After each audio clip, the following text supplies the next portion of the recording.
To all, today I am going to explain chapter 3 human reproduction. Previous lecture में हमने human reproduction के अंतर्गत fertilisation इन implantation देखा था कि किस प्रकार से होता है आपका फेलोपियन ट्यूब में फर्टिलाइजेशन होता है, ब्लास्टुला बनता है, क्लीवेज प्रोसेस होता है, मोरूला बनता है, उसके बाद ब्लास्टोसिस किस प्रकार से होता है आपका फीमेल के जो फीटस के एंडोमेट्रियम के वाल में किस प्रकार से जाके इम्प्लांटेशन होता है, अटैच होता है आपका बेबी ग्रोथ के लिए।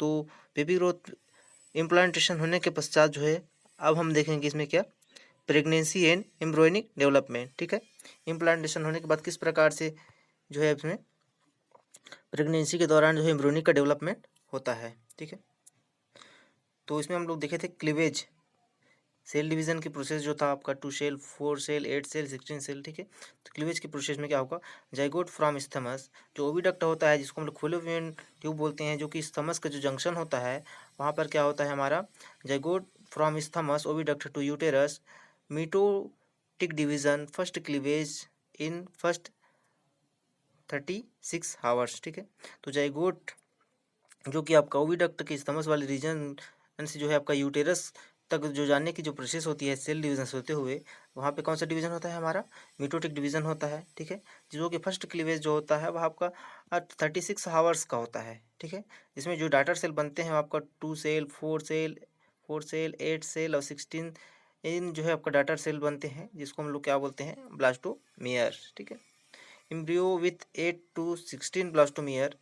जब एम्ब्रियो जो होता है वह 8 से 16 जो है ब्लास्टोमेयर बनता है तो उसको हम लोग कौन सा स्टेज बोलेंगे मोरूला स्टेज। ठीक है, कि आपका क्या क्लीवेज के अंतर्गत हमारा क्या बनता है हमारा मोरूला बनता है। ठीक है, morula divisions continue hollow ball called blastocyst. ठीक है, जब मोरूला में आपका कंटिन्यू जो सेल डिवीजन होता है तो एक हॉलो बॉल बनता है जिसको हम लोग क्या बोलते हैं हमारा ब्लास्टोसिस्ट।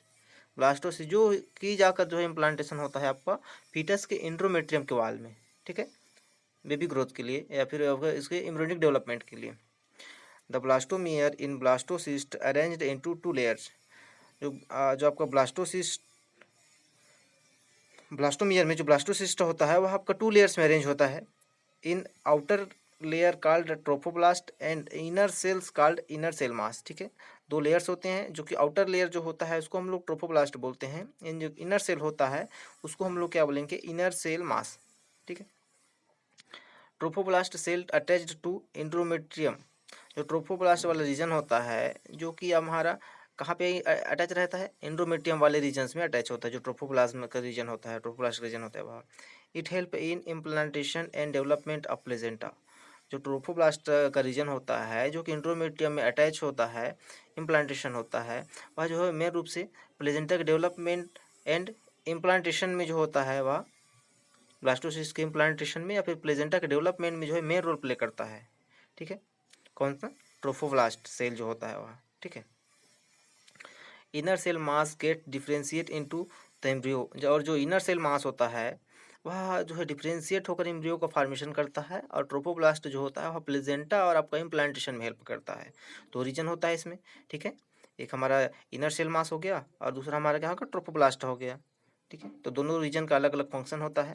जो इनर सेल मास होता है वह डिफ्रेंशिएट होकर एम्ब्रियो का फॉर्मेशन करता है। The complete attachment of blastocyst to the uterine endometrium is called implantation. ठीक है, जो कंप्लीट अटैचमेंट होता है आपका ब्लास्टोसिस्ट का जो है हमारा यूटेराइन के एंडोमेट्रियम के वाल में उस पूरी प्रोसेस को हम लोग क्या बोलेंगे इम्प्लांटेशन। ठीक है, इम्प्लांट होना या फिर जो फीटस के एंडोमेट्रियम में अटैच होना। ठीक है, एम्ब्रियोनिक डेवलपमेंट के लिए और पूरा कंप्लीट जो अटैचमेंट की प्रोसेस होती है वह प्रोसेस को हम लोग क्या बोल सकते हैं हमारा इम्प्लांटेशन। ठीक है, जो कि यहाँ क्लीवेज प्रोसेस के बाद जो है पूरा होने वाला प्रोसेस होता है। ठीक है, क्लीवेज में जो सेल डिवीजन होगा फिर मोरूला बनेगा फिर ब्लास्टोसिस्ट बनेगा उसका जो है फाइनली इम्प्लांटेशन होगा फीटस में। ठीक, एम्ब्रियोनिक डेवलपमेंट के लिए यहाँ पे हम लोग डायग्राम के माध्यम से अच्छे से समझ सकते हैं। एग एंड स्पर्म है, इस प्रकार से हमारा स्पर्म हो गया हमारा एग हो गया, दोनों के बीच में जो है हमारा फर्टिलाइजेशन की प्रोसेस होगा तो जाइगोट का फॉर्मेशन होगा। जाइगोट का फॉर्मेशन होगा तो उसमें हमारा सेल डिवीजन होगा, मीटोसिस सेल डिवीजन होगा। इस प्रकार से 2 cell 4 cell 8 cell 16 cell 32 cell इस प्रकार से सेल का डिवीजन होगा। ठीक है, उसके बाद क्या होगा हमारा मीटोसिस डिवीजन होगा तो इसमें क्या बनेगा हमारा मोरूला वाला स्टेज आएगा। ठीक है, ठीक है। फर्टिलाइजेशन के बाद हमारा क्लीवेज प्रोसेस के दौरान जाइगोट, फिर मोरूला बनेगा। ठीक है। मोरूला के बाद क्या होगा, फार्मेशन ऑफ केविटी।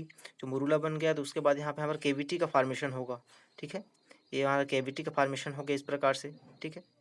इसको हम लोग क्या बोलेंगे, ब्लास्टोसिस्ट बोलेंगे, जो कि इम्प्लांटेशन के लिए रेडी हो जाता है फीटस में। ठीक है।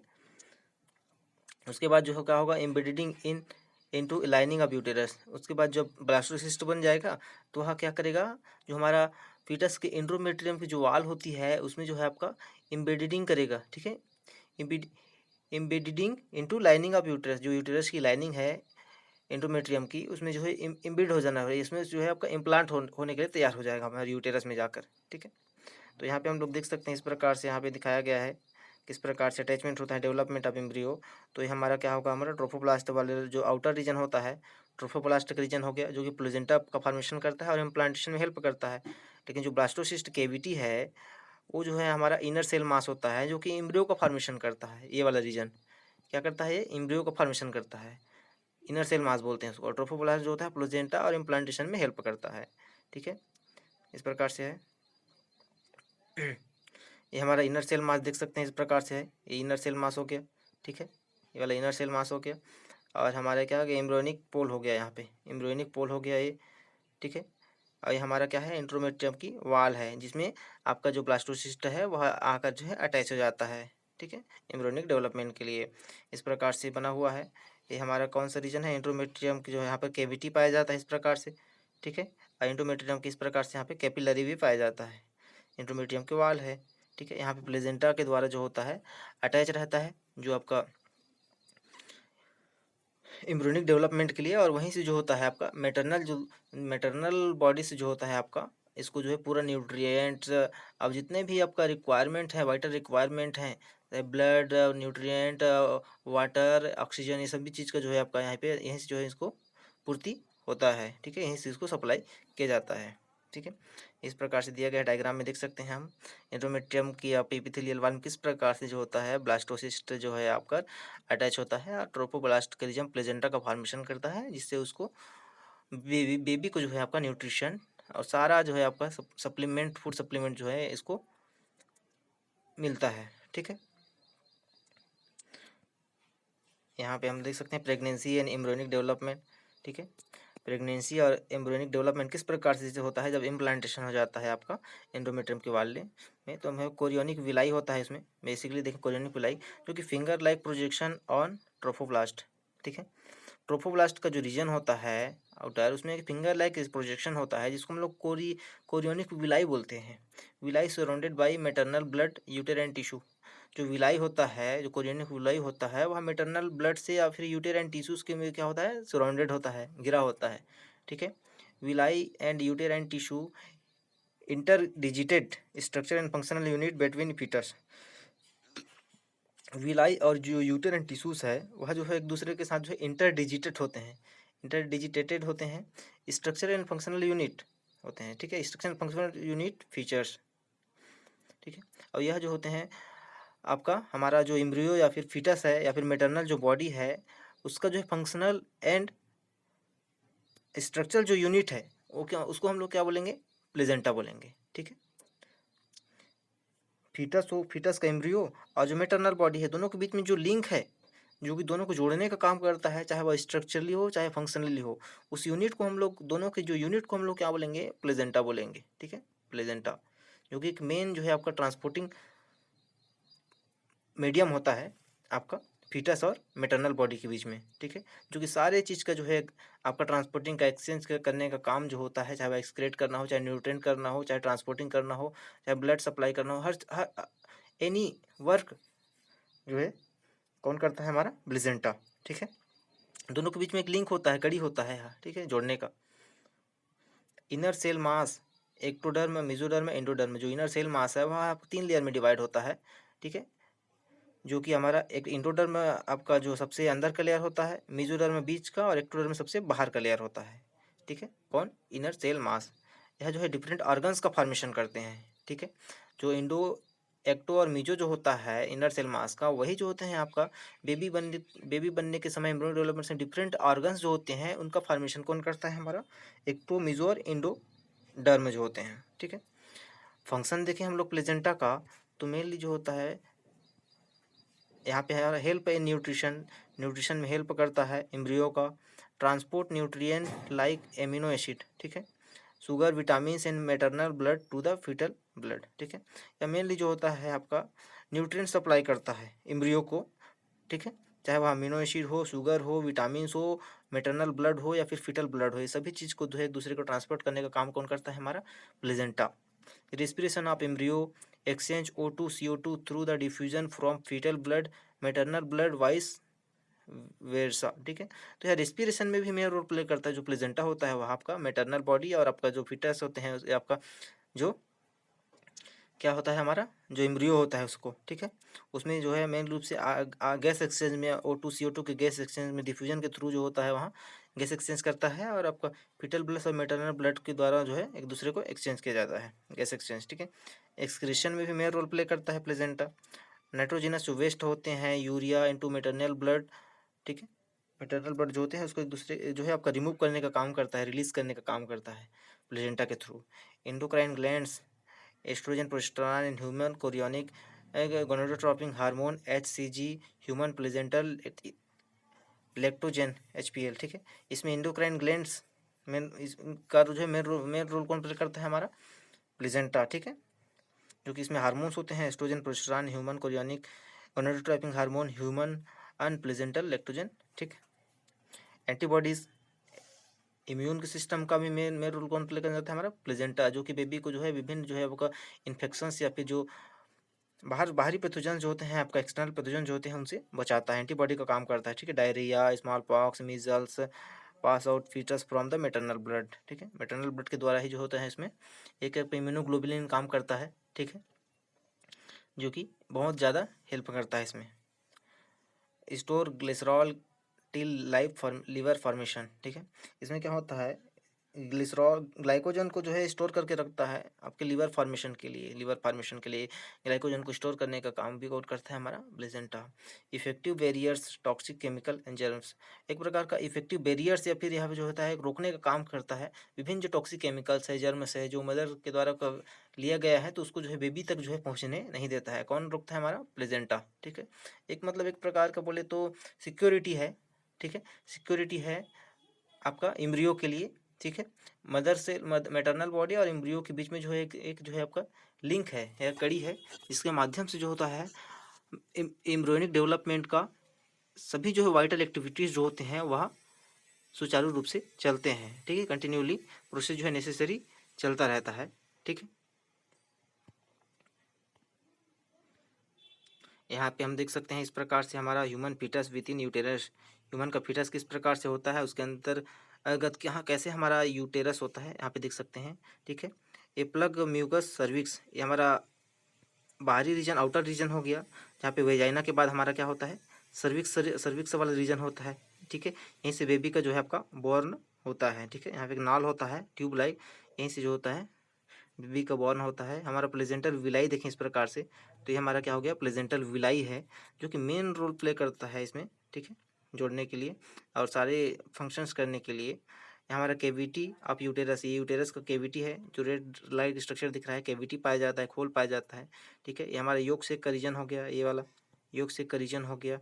ये हमारा एम्ब्रियो है, जो कि एम्ब्रियो जो है क्या हो रहा है, हमारा डेवलपमेंट हो रहा है, ठीक है, बेबी के लिए, बेबी बनने के लिए, जो कि आपका एम्ब्लिकल कॉर्ड, ठीक है, एम्ब्लिकल कॉर्ड विद इन वेसिकल्स, इसमें क्या है बहुत सारे ब्लड वेसल्स हैं जो कि ब्लड सप्लाई के लिए, न्यूट्रिशन सप्लाई के लिए, रेस्पायरेशन के लिए विभिन्न प्रकार के जो होते हैं इसमें आपको ब्लड वेसल्स और आपका टिश्यूज़ हैं, जिसको हम लोग क्या बोलेंगे एम्ब्लिकल कॉर्ड बोलेंगे, जो कि आपका आपका जो मैटरनल के एंडोमेट्रियम की जो वाल होती है फीटस में, उसके द्वारा जो बेबी होता है वह अटैच रहता है, ठीक है, फीटस में। इस प्रकार से ये हमारा रीजन होता है, हमारा प्लेजेंटा होता है, प्लेजेंटा विलाई है, जो कि जोड़ने का काम करता है, आपका एंडोमेट्रियम के वाल से जोड़ने का काम कौन करता है, हमारा प्लेजेंटा का जो आपका एम्ब्लिकल कॉर्ड होता है वह, ठीक है, एक ट्यूब लाइक स्ट्रक्चर होता है, ठीक है। यह मेन रोल प्ले करता है आपके बेबी के एम्ब्रियोनिक डेवलपमेंट में, ग्रोथ में एंड उसके ऑल वाइटल एक्टिविटीज़ को कंटिन्यू रखने के लिए, ठीक है। यहाँ पे हम देख सकते हैं बेबी का जो डेवलपमेंट किस प्रकार से एम्ब्रियोनिक डेवलपमेंट होता है, ठीक है। ये हमारा क्या एम्बिलिकल कॉर्ड का रीजन हो गया। यहाँ पे क्या है, एम्बिलिकल कॉर्ड में बहुत सारे जो है आपका फीटल एंट्रेरियर, फीटल वेन्यूअर्स, एमनियंस हैं, एम्बिलिकल आर्टरीज है, वेन्स है, कनेक्टिव से कनेक्टेड टू द योक सेक, जो कि सीधा सीधा कहाँ से कनेक्ट होते हैं, हमारा योक सेक से कनेक्ट होते हैं।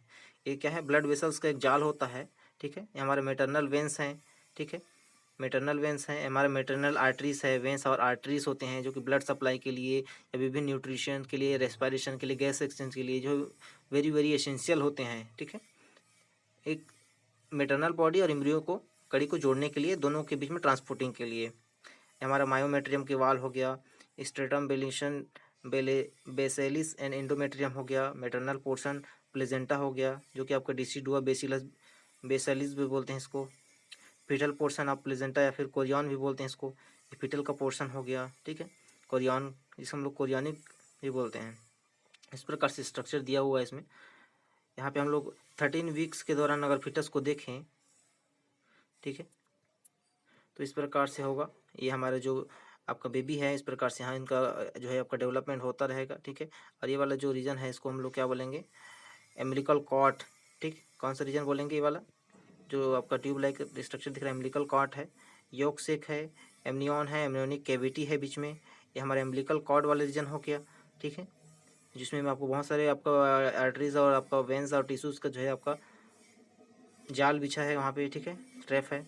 हमारा प्लेजेंटा का रीजन हो गया ये वाला, आपका डिसिडुआ बेसिलस कोरियनिक विलाई वाला रीजन हो गया, जो कि बहुत सारे विलाई होंगे आपका ब्लड वेसल्स और आपका टिश्यूज़ का, ठीक है। कोरियनिक कैपिलरीज हैं, ठीक है। मेटरनल ब्लड लेक्टमा है यहाँ पे, ठीक है। इस प्रकार से हमारे ये यूटेरस का रीजन हो गया, लूमेन और यूटेरस हो गया। इस प्रकार से पूरा जो फीटस जो होता है, विभिन्न आपका ब्लड वेसल्स, टिश्यूज या फिर प्लेजेंटा, इन सभी के द्वारा जो होते हैं सारी एम्ब्रियोनिक डेवलपमेंट को इम्प्रूव करते हैं और उसको एक्टिवेट करके आगे बढ़ाते हैं, ठीक है। ये सारे आपका अलग अलग फंक्शन होता है बेबी ग्रोथ के लिए, एम्ब्रियो के डेवलपमेंट के लिए, ठीक है। यहाँ पे हम देख सकते हैं later phase of pregnancy, relaxin या सिक्रीट बाई ओवरी, ठीक है। तो यहाँ पे क्या होता है हमारा लेटर फेस, उसके बाद का जो प्रेगनेंसी के बाद का जो फेस होता है उसमें क्या होता है, एक हार्मोन सिक्रेट होता है जिसको हम लोग बेबी के बर्थ के लिए एक हार्मोन सिक्रेट होता है। वह सिक्रेटरी हार्मोन जो होता है ओवरी से सिक्रेट होता है, जिसको हम लोग क्या बोलते हैं, रिलैक्सिन नामक हार्मोन या फिर रिलैक्सिन बोलते हैं, ठीक है।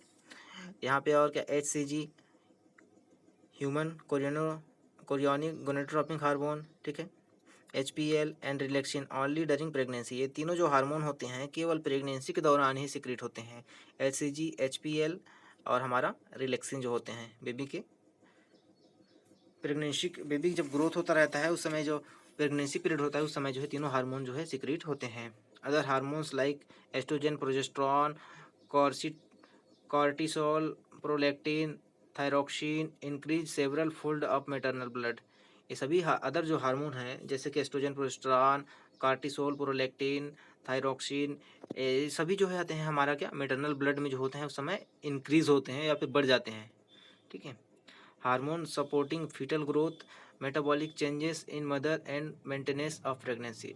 तो जो डिफरेंट जो हार्मोन्स हैं वह मेन रूप से आपके फीटल के ग्रोथ में सपोर्ट करते हैं, मेटाबॉलिक जो चेंजेस आते हैं उसमें सपोर्ट करते हैं, एंड मदर के जो चेंजेस ऑफ मदर, जो मदर में जो चेंजेस आता है वह किसके दौरान आता है, हार्मोन्स के दौरान, हार्मोन के कारण ही आता है। और आपका जो प्रेगनेंसी होते हैं उसको मेंटेनेंस करके रखने का काम कौन करता है, हमारा हार्मोन्स, जो कि oestrogen, progesterone, cortisol, prolactin, thyroxine, ये सभी जो हार्मोन्स हैं ये सभी का जो है मेन रोल होता है हमारे प्रेगनेंसी के दौरान मैटरनल बॉडी के लिए, ठीक है। After implantation inner cell mass differentiate outer membrane and inner endoderm and middle mesoderm soon appear into tissue and organ, ठीक है। जब इम्प्लांटेशन हो जाता है आपका ब्लास्टोसिस्ट का तो इनर जो सेल मास होता है वह डिफरेंशिएट होकर एक्टोडर्म, एंडोडर्म एंड मेसोडर्म का फॉर्मेशन करता है, 3 लेयर बनाता है जो कि हमारा टिश्यूज और विभिन्न ऑर्गन्स जो है उसी से बनते हैं, ठीक है। जो तीनों रीजन होता है आपका एक्टो, एंडो और मीजो, उसी से डिफरेंट ऑर्गन्स का फॉर्मेशन होता जाता है बेबी बनने के लिए, ठीक है। Inner cell mass contain certain cell stem cell potency to give rise to the tissues and organ. Inner cell mass में जो है बहुत सारे जो होते हैं हमारे स्टेम सेल होते हैं, ठीक है। स्टेम सेल जो होते हैं वह पोटेंसी टू गिव राइज, और वह जो होता है विभिन्न टिश्यूज और ऑर्गन बनने में जो है मेन रोल प्ले करते हैं, ठीक है। कौन सा सेल, हमारा stem cell, pregnancy will last 9th month divided three trimesters, first end of 3rd month, second month end of 6th month and 3rd month end of 9th month। ठीक है, ये लास्ट 9 मंथ का जो है आपका इस प्रकार से डिवाइड रहता है जो प्रेगनेंसी होता है वह। ठीक है, एम्ब्रियोनिक डेवलपमेंट के लिए कितना होता है, 9 मंथ का होता है। ठीक है, इस प्रकार से हम लोग देख सकते हैं यहाँ पे first month embryo hearted form. जब फर्स्ट मंथ रहता है तो उस समय आपका एम्ब्रियो जो होता है उसका हार्ट जो रहता है, जो हृदय का रीजन जो होता है उस वह जो है बनता है। First sign listening heart sound through the stethoscope. हम लोग जो है फर्स्ट मंथ के दौरान जो है आपका हार्ट का जो साउंड होता है उसको आपका आप स्टेथोस्कोप के थ्रू जो है सुन सकते हैं।